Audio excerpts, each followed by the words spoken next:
Morning dear students of BSc part first. कल मैंने आप लोगों को बीएससी पार्ट फर्स्ट प्रैक्टिकल का जूलॉजी का स्केलेटन पेपर के बारे में मैंने आपको एक्सप्लेन किया था कि स्केलेटन पेपर कैसा आता है एग्जाम के अंदर। आज मैं क्वेश्चन नंबर फर्स्ट से आप लोगों के साथ में डिस्कस कर रहा हूँ। देखिए, क्वेश्चन नंबर फर्स्ट में मैंने आपको दो एनिमल्स के बारे में बताया था, एक तो अर्थवर्म और एक बताया था कॉकरोच। तो मैं सबसे पहले अर्थवर्म के बारे में बात करूंगा। अर्थवर्म, जिसको आप लोग केचुआ भी कहते हैं, जो कि किसानों का मित्र भी है, फार्मर ऑफ फ्रेंड, और इसका जूलॉजिकल नेम है फेरिटीमा पोस्थुमा। फेरिटीमा पोस्थुमा। यहां पर अगर हम लोग देखें तो फाइलम एनिलिडा के अंदर हम लोग अर्थवर्म एनिलिडा में रखने का कारण क्या है? एनिलिडा में इसलिए रखते हैं क्योंकि इसकी बॉडी जो है वो एन्युलर फॉर्म में है, छल्लेदार है, रिंग रूप में है। तो यहाँ पर बॉडी जो है वो एन्यूल्स से मिलकर बनी हुई है। एन्यूल्स का मतलब होता है रिंग या बल्लेदार या छल्लेदार इसका शरीर है, इसलिए हमने इसको फाइलम एनिलिडा में रखा है। क्लास ओलिगोखीटा, हमने क्लास ओलिगोखीटा भी क्यों रखा है? ओलिगो का मतलब होता है कुछ, यानी कि फ्यूअर या सब। कीटा का मतलब होता है सीटी। यहां पर सीटी की संख्या कम होती है। सीटी की संख्या कम, हम सब जानते हैं कि फाइलम एनिलिडा के जो गमन अंग है वो क्या होते हैं? सीटी। केचुए का गमन अंग क्या होगा? सीटी। जैसे आप लोग पढ़ते हैं नेरिस के अंदर पैरापोडिया पाए जाते हैं, पैरापोडिया के ऊपर सीटी का नंबर अधिक होता है, लेकिन यहाँ पर अर्थवर्म में पैरापोडिया नहीं पाए जाते। यहाँ पर गमन के लिए क्या पाए जाते हैं? सीटी, और सीटी का नंबर भी क्या होता है? कम। और फेरिटीमा पोस्थुमा में जो सीटी पाई जाती है वो पेरिकिटाइन टाइप की पाई जाती है। पेरिकिटाइन, अगर हम लोग जब बॉडी का टीएस काटते हैं तो उसकी पूरी बॉडी के ऊपर ऐसे एसिड सीटी पाई जाती है।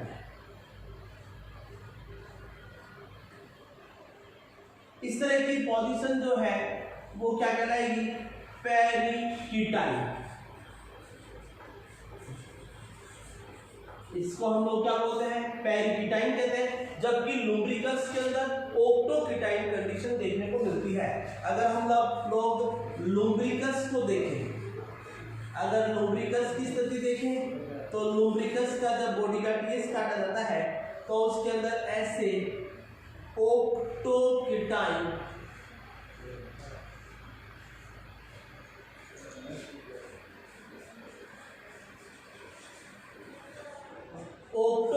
कंडीशन देखने को मिलती है।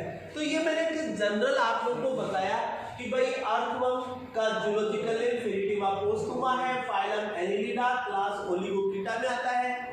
क्योंकि एनिलिडा का अर्थ है कि बॉडी एन्यूल्स की बनी होती है, ओलिगोखीटा जो क्लास इसका मतलब है सीटी का नंबर क्या होता है? कम। और लोकोमोशन के लिए क्या होता है यहाँ पर? सीटी। मैं अर्थवर्म के अंदर एक्चुअली में जो बात करना चाह रहा हूँ, मैं बात करना चाहूंगा अर्थवर्म की का डाइजेस्टिव सिस्टम, मैं बात करना चाहूंगा रिप्रोडक्टिव सिस्टम, आपसे मैं बात करूंगा नर्वस सिस्टम। तो आज मैं आप लोगों से स्पेशली जो बात करने वाला हूं वो मैं बात करने वाला हूं इसकी एलिमेंट्री कैनाल के बारे में, इसके डाइजेस्टिव सिस्टम के बारे में बात करूंगा। देखिए,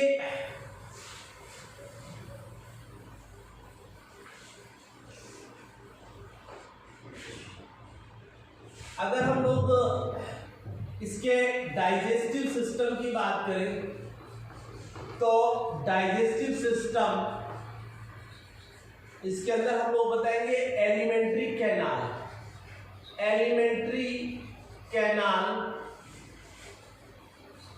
कंप्लीट होती है। कंप्लीट एलिमेंट्री कैनाल का मतलब ये माउथ से लेकर एनस तक स्थित होती है।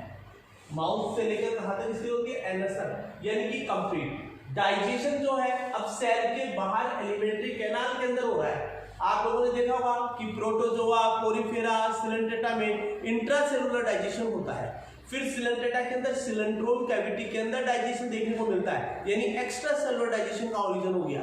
फिर उसके बाद में आप आगे जैसे जैसे एलिमेंट्री कैनाल का डेवलपमेंट होता गया, वैसे वैसे डाइजेशन जो है वो यहाँ पर डाइजेशन जो मिलेगा वो किस प्रकार का मिलेगा, एक्स्ट्रा सेलुलर डाइजेशन देखने को मिलता है। हम लोग यहाँ पर जो डिस्कस करने वाले हैं एलिमेंट्री कैनाल के स्ट्रक्चर का, कि भाई एलिमेंट्री कैनाल जो है उसमें कौन कौन से पार्ट देखने को मिलते हैं। तो यदि हम लोगों को एलिमेंट्री कैनाल के पार्ट के नाम दिमाग में रखने हैं, कौन सा पार्ट कौन से सेगमेंट में लोकेटेड होता है, उसकी स्थिति, उसकी पोजीशन को भी हमें दिमाग में रखना है। तो हम लोग जैसे यहाँ पर एलिमेंट्री कैनाल, देखिए मैं यहाँ पर आपको पोजीशन बताऊंगा, पोजीशन के आधार पर ही मैं इसका डायग्राम बनाकर आपको एक्सप्लेन करूंगा। एलिमेंट्री कैनाल को देखें तो हम लोग यहाँ पर देखते हैं कि फर्स्ट जो सेगमेंट है उसमें क्या प्रेजेंट होता है, माउथ। माउथ जो है वो कहां पर पाया जाता है, फर्स्ट सेगमेंट में पाया जाता है। प्रथम खंड जो है वो इसका क्या होता है, माउथ, जिसको आप लोग पेरिस्टोमियम कहते हैं, और इसे तुंड निकला हुआ रहता है जिसको प्रोस्टोमियम कहते हैं। माउथ जो है वो यहाँ पर पेरिस्टोमियम, और इससे तुंड लाइक एक स्ट्रक्चर निकलती है जो कि प्रोस्टोमियम कहलाता है। तो यहाँ पर पेरिस्टोमियम माउथ। सेकंड आप लोग बताएंगे बक्कल कैविटी या मुख गुहा, जो कि फर्स्ट सेगमेंट से लेकर थर्ड सेगमेंट तक स्थित होती है। इसी तरह से आप लोग बताएंगे फेरिंक्स ग्रसनी। फेरिंक्स जो है वो फोर्थ सेगमेंट में पाई जाती है। फेरिंक्स कहाँ पर पाई जाती है, फोर्थ सेगमेंट में। फेरिंक्स के बाद में हम लोग यहाँ पर बात करें ईसोफेगस। ईसोफेगस जो है वो आप लोग बताएंगे फिफ्थ सेगमेंट से लेकर सेवंथ सेगमेंट तक लोकेटेड है। इसी तरह से फिफ्थ नंबर पर आप लोग बताएंगे गिजार्ड। गिजार्ड जो है ग्राइंडिंग मशीन है, भोजन को पीसने का काम करती है। तो गिजार्ड जो है, जो कि अर्थवर्म की ग्राइंडिंग मशीन भी कहलाती है, अर्थवर्म की मिक्सी भी कहलाती है, जो कि भोजन को पीसने का काम करती है, ये 8th सेगमेंट में स्थित होती है, 8वें खंड के अंदर स्थित होती है। फिर उसके बाद में हम लोग बात करें गिजार्ड के बाद में आता है स्टोमक, आमाशय। आमाशय जो है वो आप लोग बताएंगे 9th सेगमेंट से लेकर 14th सेगमेंट तक स्थित होती है, यानी कि 9वें खंड से लेकर 14वें खंड तक क्या पाया जाता है साहब, स्टोमक पाया जाता है। फिर उसके बाद में आप लोग बताएंगे स्टोमक के बाद में इंटेस्टाइन। अगर हम लोग इंटेस्टाइन की बात करें तो इंटेस्टाइन 15वें खंड से लेकर लास्ट सेगमेंट को छोड़कर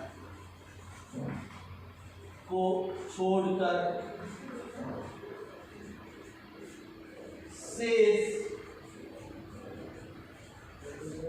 सभी खंडों में उपस्थित। और लास्ट जो सेगमेंट है उसमें क्या प्रेजेंट होता है, एनस, जिसको पाइजीडियम भी कहते हैं। और ये कहां पर प्रेजेंट होती है, लास्ट सेगमेंट में। पाइजीडियम जो है वो कहां पर प्रेजेंट होती है, लास्ट सेगमेंट में। तो माउथ फर्स्ट सेगमेंट में, बक्कल कैविटी पहले से तीसरे सेगमेंट में, फेरिंक्स चौथे खंड में, ईसोफेगस या ग्रसिका 5 से लेकर 7वें खंड तक लोकेटेड होती है, गिजार्ड 8वें खंड में स्थित होती है, स्टोमक 9 से लेकर 14वें खंड तक स्थित होता है, इंटेस्टाइन जो है वो 15वें खंड से लेकर लास्ट सेगमेंट को छोड़ दीजिए, लास्ट सेगमेंट को एनस कहते हैं, पाइजीडियम कहते हैं, उसको छोड़कर मतलब कहने का मतलब यदि एक अर्थवर्म के अंदर यदि 100 सेगमेंट है तो 15वें सेगमेंट से लेकर 99 तक इंटेस्टाइन प्रेजेंट है, और लास्ट जो सेगमेंट होगा उसके अंदर एनस या पाइजीडियम प्रेजेंट होती है। अब हम इसको डायग्राम के द्वारा समझते हैं।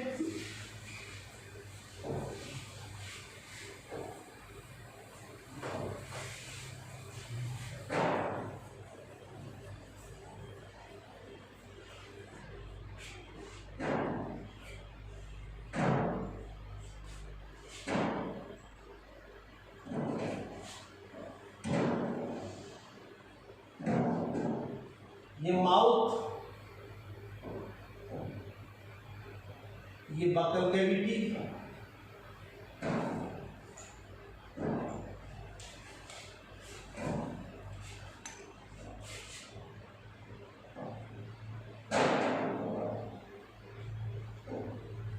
ये फेरिंक्स,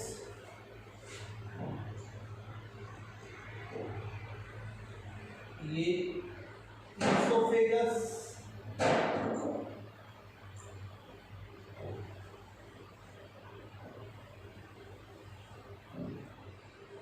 ये गिजार्ड,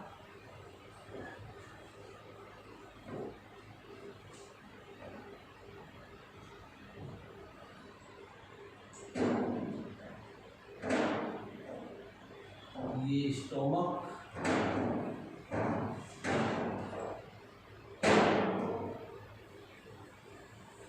ये इंटेस्टाइन हो गई,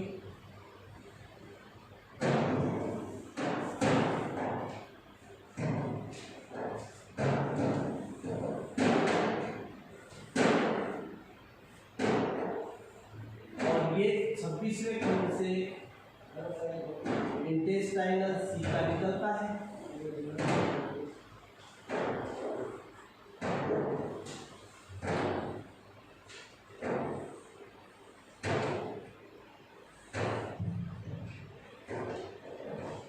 और 27वें खंड में ये टिफ्लोसोम,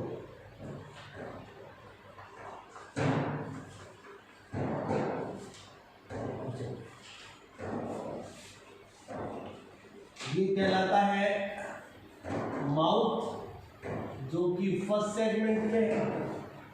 ये कहलाती है बक्कल कैविटी, जो कि पहले से तीसरे सेगमेंट में। ये कहलाता है फेरिंक्स, जो कि फोर्थ सेगमेंट में। ये कहलाता है ईसोफेगस, जो कि 5th से लेकर 7th तक। ये कहलाती है गिजार्ड, जो कि भोजन को पीसने का काम करती है, ये 8वें खंड में। ये कहलाता है स्टोमक, जो 9 से लेकर 14 तक होता है। और ये है इंटेस्टाइन, जो कि 15वें खंड से लेकर लास्ट सेगमेंट को छोड़ शेष में प्रेजेंट है, एक्सेप्ट द लास्ट सेगमेंट। ये कहलाता है इंटेस्टाइनल सीका 26वें खंड से स्टार्ट होकर 22वें खंड तक होता है। इंटेस्टाइनल सीका, जो कि 22वें खंड से 26वें खंड है। यहाँ पे कैसे को 26 से 22। और ये है टिफ्लोसोम, जो कि भोजन के अवशोषण के सतह को क्षेत्रफल को बढ़ाता है। टिफ्लोसोम का फंक्शन क्या है? Increase the surface area for the absorption of food, यानी कि भोजन के अवशोषण के सतही क्षेत्रफल को बढ़ाता है। इस प्रकार से हम लोग एक डायग्रामेटिक रूप से अर्थवम के डाइजेस्टिव सिस्टम को एक्सप्लेन कर सकते हैं मित्रों। Thank you guys. कल हम लोग बात करेंगे इसके रिप्रोडक्टिव सिस्टम और नर्वस सिस्टम के बारे में। Thank you guys.